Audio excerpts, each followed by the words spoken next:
السلام علیکم ناظرین، آپ دیکھ رہے ہیں پروگرام ہاٹ لائن اسپیشل. میں ہوں فیصل رحمان. ناظرین، آج کے پروگرام میں ہم ایک بڑے انٹرسٹنگ موضوع پہ بھی بات کریں گے، اور سب سے مزے کی بات ہے کہ آج کے جو ہمارے مہمان ہیں وہ ایک ایسی شخصیت ہیں جو میرے خیال میں کسی بھی تعارف کی محتاج نہیں ہے.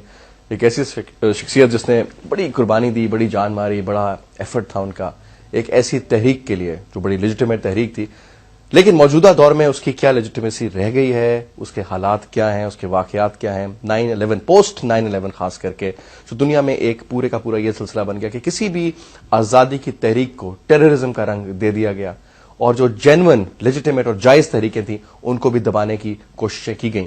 اس میں بہت سارے مسائل بھی ڈیفینیٹلی سامنے آئے. اب موجودہ صورتحال میں جب ہم بات کرتے ہیں کشمیر کی حیثیت کیا ہے؟ کیا وہ 1947 کا جو ہمارا ایک موقف تھا، بلکہ بھارت کا، پاکستان کا اور کشمیریوں کا جو موقف تھا، کہ آج بھی اسی پہ قائم ہے سلسلہ سارا؟ بیچ میں خاص کر کے کیونکہ جب آپ کو یاد ہوگا کہ شیخ عبداللہ کے دور سے سٹارٹ ہوتا ہے قصہ، پھر فاروق عبداللہ کا 1987 کا ریکٹ الیکشن، اس کے بعد ان کا اندرا گاندھی سے مل جانا، اور پھر خاص کر کے ایک زور پکڑنا ایک ایسی تحریک نے جس نے آرمز اٹھائے، جس میں آرمز سٹرگل تھی. ایک ایسی تحریک تھی کہ جس میں کہ بلڈ شیڈ ہوا، اور کہا یہ جاتا ہے کہ تقریباً 7 لاکھ سے زائد اس وقت بھارتی فوج مقبوضہ کشمیر میں موجود ہے، مظالم ڈھا رہی ہے، لوگوں کو مارا جا رہا ہے. نہتے وہ بچے جو پتھر ہاتھ میں اٹھائے ہیں پھرتے ان کے اوپر گولیوں کی بچھڑ کر دی جاتی ہے. اسی طریقے سے لاکھ سے زیادہ افراد ہلاک ہوئے، کئی ہزار، غالباً 10,000 کے قریب کہا جاتا ہے کہ مسنگ افراد ہیں. قبریں ملتی ہیں تو پتہ چلتا ہے کہ جناب اجتماعی قبروں میں ان کو دفنا دیا جاتا ہے. یہ سارے کا سارا وہ قصہ ہے جو کہ میرے خیال میں اس میں آج کے موضوع پہ ہم بات کریں گے. میرے ساتھ موجود ہیں اس وقت جو شخصیت، ان کا میں نے اس کا پہلے بھی بتایا کہ کسی تعارف کی محتاج نہیں ہے، جناب سید صلاح الدین صاحب. سید صلاح الدین صاحب امیر ہیں حزب المجاہدین کے اور چیئرمین بھی ہیں متحدہ جہاد کونسل کے. السلام علیکم، بہت بہت شکریہ. وعلیکم السلام ورحمۃ اللہ.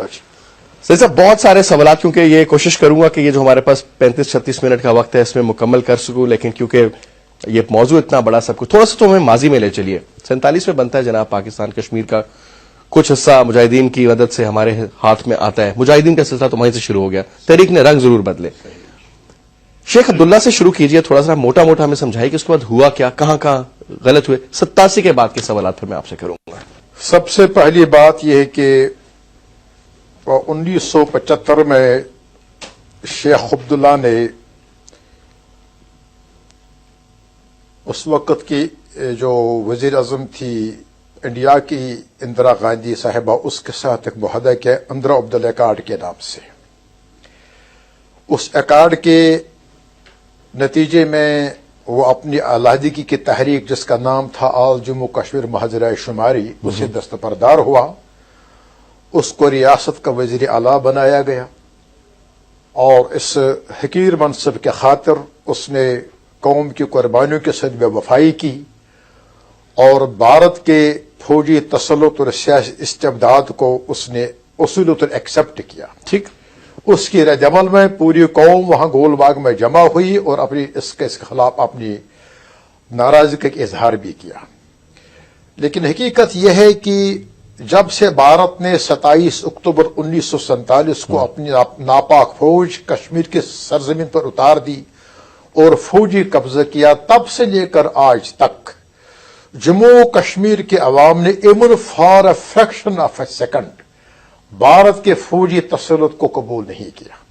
البتہ پہلے 42 سال یعنی 1947 سے لے کر 1989 تک جموں کشمیر کے عوام نے بھارتی ناجائز تسلط کے خلاف پرامن جدوجہد کو جاری رکھا، سیاسی، سفارتی، آئینی محاذ، جس میں پوری آپ کو پاکستان کی سپورٹ حاصل تھی، پوری سپورٹ حاصل تھی. اس میں فزیکل آرم اسٹرگل، ٹینجبل سپورٹ کہتے ہیں وہ بھی تھی، کیونکہ اندر آرمڈ اسٹرگل تھی ہی نہیں، تو لہذا آرمڈ سپورٹ کے تو اس کا تو سوال ہی پیدا 87 کے بعد ہوا. میں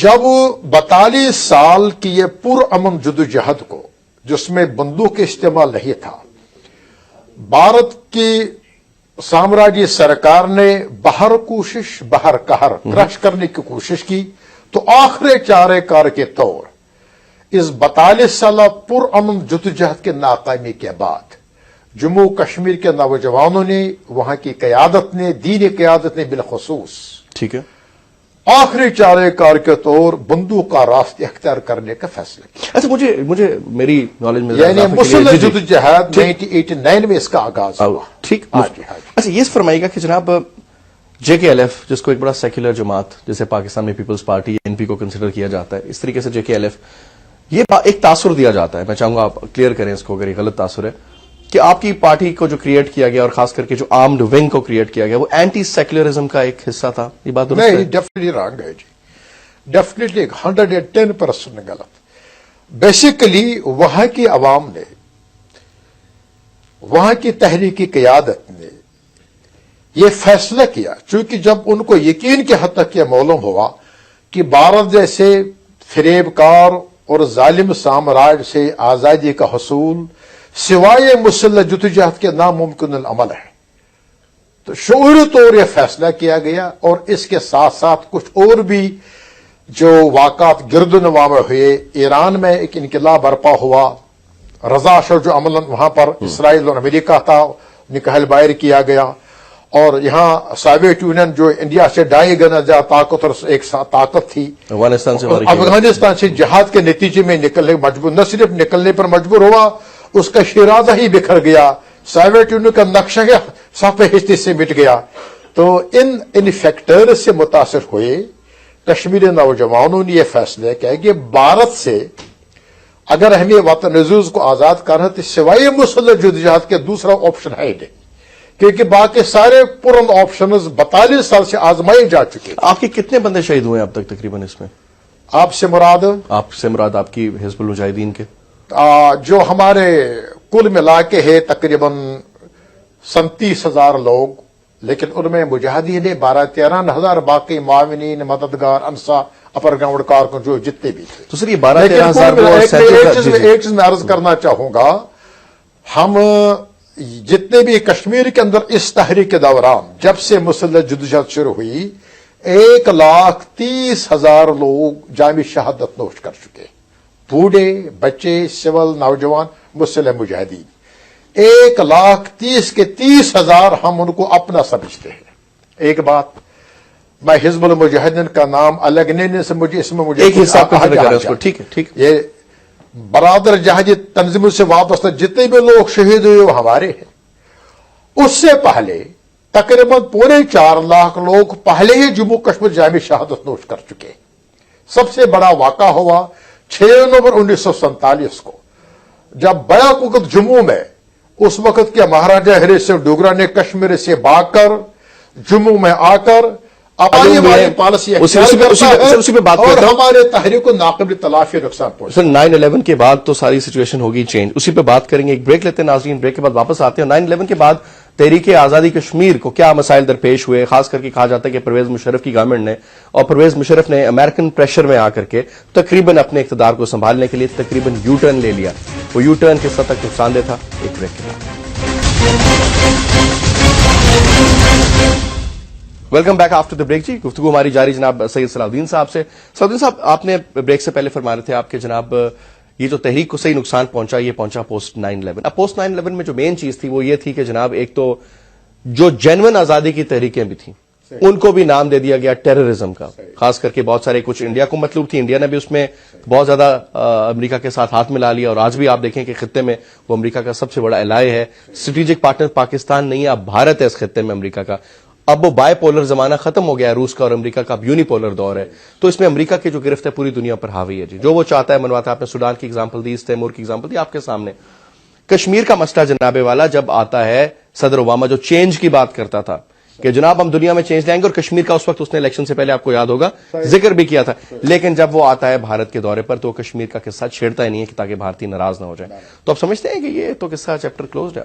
देखिए, मैं अर्ज करना चाहूंगा, आपकी बात मान भी ली जाए कि भारत के प्रेशर में आकर अमेरिकी एडमिनिस्ट्रेशन ने चुप साध ली है, आलमी अदारों ने मुजरमाना खामोशी अख्तियार की है।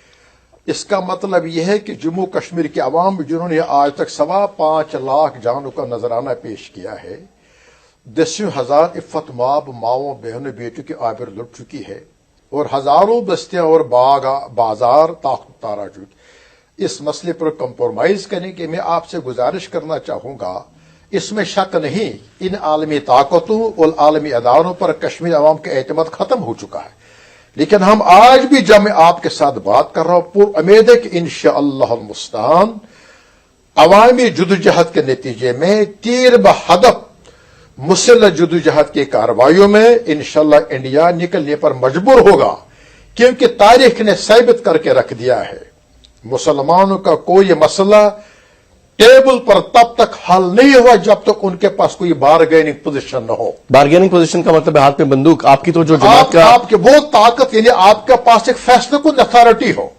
میں عرض کرنا نہیں سر، یہ تھوڑا سا ڈیفائن کریں گے، یہ مجھے سمجھ آئے گا۔ میں عرض کرنا چاہتا ہوں، آپ دیکھیں اب امریکہ عراق سے نکل رہا ہے، تقریباً نکل چکا ہے، اور افغانستان سے 2014 تک نکلنے کے اشارے دے چکا ہے، کیونکہ وہاں پر مسلح مزاحمتی تحریک مد مقابل کھڑی ہے، جس کے نتیجے میں امریکہ کے لیے اس جنگ کو سسٹین کرنا ناممکن عمل ہے۔ اس کی پوری معیشت، اس کی کمپنیاں دیوالیہ ہو رہی ہیں، اور اوباما ایڈمنسٹریشن کو سب سے بڑا خطرہ اسی وجہ سے لاحق ہو چکا ہے۔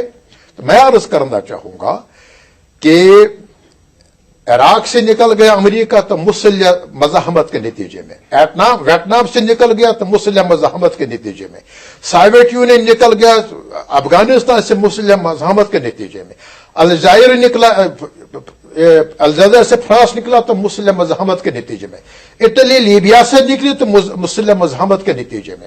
ہم یہ سمجھ رہے ہیں سر مجھے یہاں پہ اگر آپ اجازت دیں میں تھوڑا سر یہ تمام وہ ممالک سر آپ کی پوری بات کمپلیٹ ہوگی، کنفیوژن آتا ہے سامعین کے لیے بڑا یہ کنفیوژن ہوگا۔ میں کمپیریزن سے بعد میں کرتا ہوں، آپ بولیے۔ اندرونی انقلاب جیسے ہمارے لوگ کہتے ہیں جو 9/11 کے بعد اب عسکریت ریلیونٹ نہیں رہی، میں اس کے ساتھ 100% اختلاف کرتا ہوں۔ وہ یہ ہے کہ اندرونی انقلاب، ایک سوشل چینج، ایک سول تبدیلی پرامن ذرائع سے آ سکتی ہے، لیکن تاریخ گواہ ہے جب باہر سے فوجی قبضہ کیا گیا ہو، سامراجی قبضہ سوائے مسلح جدوجہد کے ختم نہیں ہوتا، تاریخ گواہ ہے۔ میرا کہنے کا مقصد یہ سر کہ اٹلی کا آپ نے ایجپٹ کی بات کی، آپ نے بات کی الجیریا کے اوپر، آج بھی وہاں فرانسیسی بولی جاتی ہے۔ Welcome back after the break. جی شاہ صاحب یہ فرمائیے گا کہ یہ جو موسٹ فیوریٹ نیشن کی ہم بات کر رہے تھے بریک سے پہلے، یہ پاکستان نے ان کو خطاب دے دیا جی ہم تجارت بھی کروائیں گے اور یہ کریں گے، اور انڈیا کے ساتھ تو جناب بڑے تعلقات ہیں، یہ ابھی بھارتی پہلوان آ کے ستیندر سنگھ نے 3 کو ہمارے پٹک دیا، ایک ہمارے بٹ صاحب جیت گئے، تو بڑی جناب پیپل ٹو پیپل کانٹیکٹ کی بھی بات ہو رہی ہے۔ رحمان ملک صاحب بھی کہتے ہیں جناب اجمل صاحب کو بالکل پھانسی دینی چاہیے، تو بندہ ہی ٹھیک نہیں تھا، ساری باتیں مطلب ہر چیز پہ ان کو یس سر کر دیا۔ اب ہوگا کیا؟ کشمیر کے ساتھ ختم؟ آج یہ محترم اس میں ہم اپنا رد عمل پہلے دے چکے ہیں، اس کے خلاف احتجاجی مظاہرے بھی کیا ہے کشمیریوں یہاں پر جگہ جگہ۔ میں عرض کرنا چاہوں گا یہ فیصلہ کشمیریوں کے زخموں پر نمک پاشی کے مترادف ہے، اور جموں کشمیر کے عوام کو اللہ تعالیٰ کی پاکستان کے ساتھ جو والہانہ وابستگی، جذباتی وابستگی ہے، اس پر یہ تیشہ چلانے کے مترادف ہے۔ بنیادی بات یہ ہے کہ اس فیصلے میں سراپا انڈیا کا فائدہ ہی فائدہ ہے۔ انڈیا اپنے مصنوعات کے لیے ایک بہت بڑی مارکیٹ چاہتا ہے، وہ سینٹرل ایشین مارکیٹ تک، افغانستان تک اپنی ایکسس چاہتا ہے، اور وہ اس پورے خطے میں سیاسی چودراہٹ کے ساتھ ساتھ معاشی بالادستی بھی چاہتا ہے۔ یہ اس کے تمام انٹرسٹس کو فیسلٹیٹ کرنے کے لیے فیصلہ کیا گیا ہے۔ اب اس میں پاکستان کا اپنا فائدہ کیا ہے؟ مجھے سوائے نقصان کے کچھ نظر نہیں آ رہا۔ ایک تو دوسرا پہلو یہ ہے، جی دوسرا پہلو یہ ہے کہ انڈیا نے پاکستان کو غالباً 1996 میں موسٹ فیورڈ نیشن قرار دیا ہے، کیونکہ اس میں اس کو اپنا انٹرسٹ ہے 110%، اس لیے اس نے پہل کی ہے۔ تب سے مسلسل اس پر اصرار کرتا رہا کہ مجھے بھی ریسپروک پے کیا جائے، لیکن آج تک کیا وجہ ہے کہ پاکستان نے 17 سال گزرنے کے بعد یہ فیصلہ کیا؟ وجہ یہ ہے پاکستان اس لیے نہیں کہ پاکستان مسئلہ کشمیر کا بنیادی فریق ہے۔ کشمیر کی سرزمین پر بھارت کی 7.5 لاکھ فوج نہتے کشمیریوں کا قتل عام کر چکے ہیں، اس وقت بھی قتل عام کرنے میں مصروف، انسانی حقوق پامال ہو رہے ہیں، اور کشمیر سے متعلق یون ریزولوشن کو پاؤں تلے رون ڈالا رہا ہے۔ اور یہی انڈیا ہے جس نے 71 میں فوجی مداخلت کر کے مشرقی پاکستان کو बकाया पाकिस्तान से साख्त कर दिया और आज उसका पैसा, उसका एजेंट, उसका असला बलूचिस्तान में आ रहा है। पाक फौज के मध्य मुकाबिल एक पैरेलल फौज BLA, बलूचिस्तान लिबरेशन आर्मी को फीड कर रहा है। यह सब हमारे क़यादत के नजरों के सामने है। उन्होंने अपनी मीटिंगों में, इन कैमरा मीटिंगों में इसका एहतराम भी किया है। यह सब होते हुए जब आप एक भारत को पसंदीदा मुल्क करार देंगे तो चिमानेदार, इसका मतलब क्या है? इसका मतलब है कि यार putting the national interest at stake. आप मुल्क के मफाद के साथ, मुल्क के सियासी इस्तेहकाम के साथ, मुल्क की सरहदों के साथ कंप्रोमाइज कर रहे हैं। सर एक चीज यहां पे फरमाएगा कि पाकिस्तान में आप, क्योंकि आप देखते हैं बड़े टेलीविजन चैनल्स बन गए हैं, जो लोगों की राय है, रायनामा बड़ी चेंज होती है वक्त के साथ साथ। आप देख रहे हैं मीडिया की वजह से अब एक एक्सट्रीम लेफ्टिस्ट है, जिस तरह एक्सट्रीम राइटिस्ट भी होते हैं, उनकी भी एक अप्रोच। वो कहते हैं जी भारत के साथ पाकिस्तान को दोस्ती कर लेनी चाहिए, कश्मीर वश्मीर का कोई मसला नहीं है, पाकिस्तान को अपनी इकोनॉमिक सिचुएशन को बेहतर करना चाहिए, ताल्लुकात को बढ़ाना चाहिए, रवाबित को बढ़ाना चाहिए, पीपल टू पीपल कॉन्टैक्ट हो। उनकी फिल्में यहाँ पे लगना शुरू हो गई जो पहले नहीं लगती थी, अब लगती हैं। तो आपने देखा कि पिछले तकरीबन 10 से 12 साल के दौरान कल्चर के लिहाज से अब तो शादियां भी होना शुरू हो गई जी प्लेयर्स की आपस में। इंडिया को बड़ी हद तक एक्सेप्टेंस मिल रही है हमारे साथ। हमें नहीं मालूम कि हमें कितनी उनके अंदर मिली है, लेकिन हमारा जो टेनिस प्लेयर है उनके टेनिस के प्लेयर के साथ मिलकर खेलता है, जीतते भी हैं जनाब। उसके बाद जनाब सानिया मिर्जा की शादी शोएब मलिक साहब से हो जाती है, उनकी फिल्में यहाँ पे लगती हैं, बड़े डांस कल्चर, उनके म्यूजिशियन यहाँ पर आते हैं। हमारा जनाब राहत फतेह अली साहब इंडिया जाते हैं। ये तमाम की तमाम वो चीजें हैं जो हमें नजर आ रही हैं कि बहुत ज्यादा कुर्बत ला रही है दोनों, at the cost of Kashmir में भी। आप समझते हैं कि पाकिस्तान के लिए अब ये जरूरी है कि वो कश्मीर को इंपॉर्टेंट समझे, या इंडिया और पाकिस्तान के ताल्लुकात अगर उसको ज्यादा फायदे में उस तरफ जाना चाह जाए, बैसियत एक ऐसे लीडर के जो आप तो ग्लोबल विजन रखते हैं, हमें क्या करना चाहिए? मैं अर्ज करूंगा, अगर मरहूम कायद अज़म से मनसूब ये जुमला सही है कि कश्मीर पाकिस्तान की शहरग है, जगुलरवेन ऑफ पाकिस्तान, तो आप खुद फैसला करें, पाकिस्तानी अवाम फैसला करें। ये जगुलरवेन अगर दुश्मन के पंजे इस्तेदाद में जकड़ी रहे, इस पाकिस्तान के वजूद का, इसकी आजादी का फिर एतबार क्या है, ये फैसला आप खुद कर सकते हैं। If at all Kashmir is the jugular vein of Pakistan. एक बात। दूसरी गुजारिश ये है, कश्मीर से मिलने वाली 750 से ज्यादा किलोमीटर सरहदें बहुत ही वल्नरेबल है, बहुत ही सेंसिटिव सरहदें, जहां भारत के जारहाना अज़ाइम पाकिस्तान की सलामती और कौमी यकजहती के लिए जारहाना दस्तक दे रहे हैं।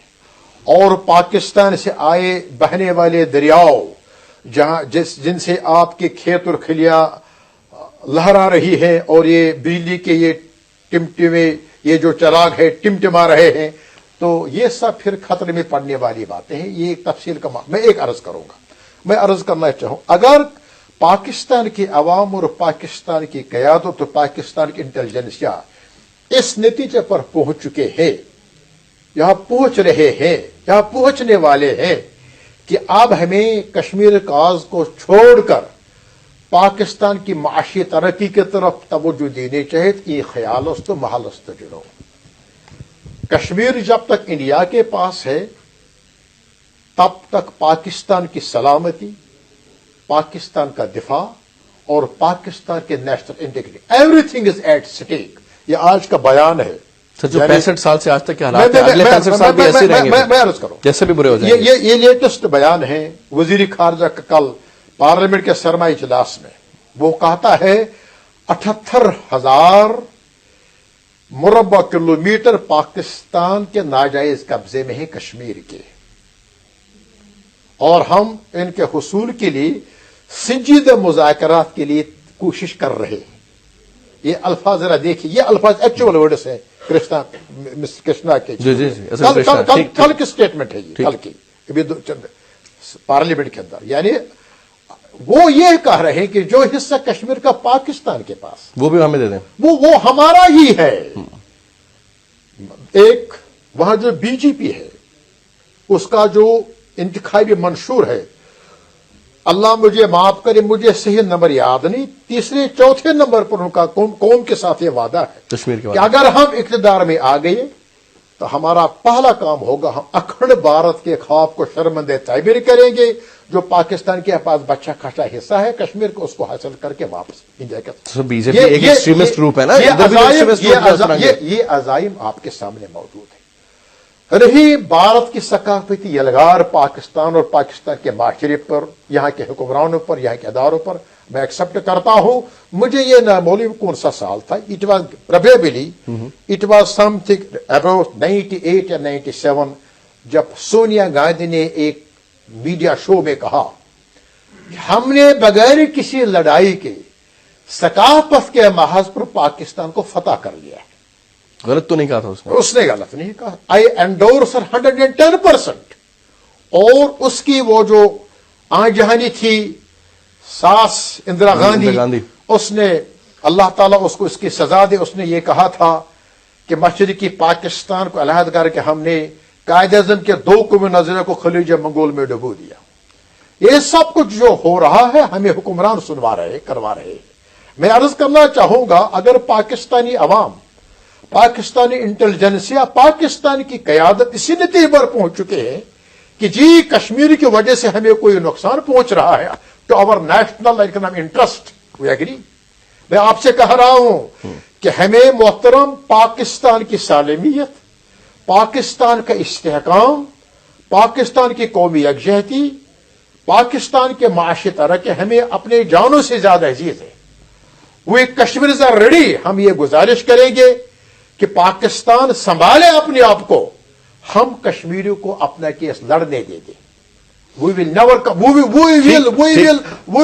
compromise। हमने आज तक 5.25 लाख फर्जंद वतन का खून पेश किया है, वो तो छोटी। हम इन फकीदुल मिसाल कुर्बानियों के साथ we will never compromise, न हम किसी को कंप्रोमाइज करने की इजाजत दें। यानी कि अब आप इस सिचुएशन पे आप पीछे नहीं जा सकते। उसका मतलब ये वो सुसाइडल बॉम्बर है जो निकल पड़ा है घर से और इसने फटना ही फटना है। Point of no return. ठीक, पॉइंट ऑफ नो रिटर्न से दूसरा उमर अब्दुल्ला साहब कैसे लगते हैं आपको? अभी उन्होंने बड़ी अगेंस्ट बात की थी, फौजियों को कहते थे काम करो, लेकिन उनकी सुनी नहीं गई। पपेट ऑफ इंडियन रेजिम, वो बेचारा क्या करेगा? वहां तो जो मुकामी सरकार है वहां 2-3 बंदे चला रहे हैं, गवर्नर, डीजी पुलिस, और वहां पर जो हमारे वो कोर कमांडर जनरल हसनैन साहब बैठे, 2-4 बंदे चला रहे हैं सारा। वो फेस सेवे के लिए सामने एक पपेट सरकार है, उसके बस में क्या है? वो एक कैदी को रिलीज नहीं कर सकता, जैसे पिछली मुशर्रफ की गवर्नमेंट थी। हाँ जी, वो एक कैदी को रिलीज नहीं करा सकता, चाहे कि वह एफएसपा को वहां पर हटवाए। ठीक है, तो पपेट गवर्नमेंट होगी। आखिरी सवाल सर आपसे, आप समझते हैं कि किसी मौके पर कश्मीर के लिए 5वीं पाकिस्तान और भारत की जंग भी हो सकती है और होनी चाहिए अगर कश्मीर कॉज के लिए करनी पड़े तो? मैं कहता हूं कि होनी नहीं चाहिए, क्योंकि बहुत सूरत जंग को कोई पसंद नहीं करता, लेकिन जहां तक हो सके सबसे ज्यादा हमें खुशी है अगर जंग के बगैर कश्मीर का मामला हल होना चाहिए। लेकिन जंग से बचने के लिए कश्मीर पर कंप्रोमाइज करना किसी कश्मीर को काबिल कबूल नहीं होगा। Freedom of Kashmir from Indian slavery is priority number 1। इसके लिए कितनी भी कीमत अदा करना पड़े हमें करनी चाहिए। बहुत बहुत शुक्रिया अदा करूंगा आपसे सईद साहब, आप प्रोग्राम में आए, बहुत बहुत शुक्रिया आपका, बहुत मेहरबानी। नाज़रीन, आज के हमारे मेहमान जनाब सईद सलाउद्दीन साहब, उनकी गुफ्तगू आपने सुनी कश्मीर के हवाले से। शहरग है, ये जंग जारी है पिछले 65 साल, अब आगे क्या होगा ये वक्त ही बताएगा। इजाजत दीजिए, खुदा हाफिज।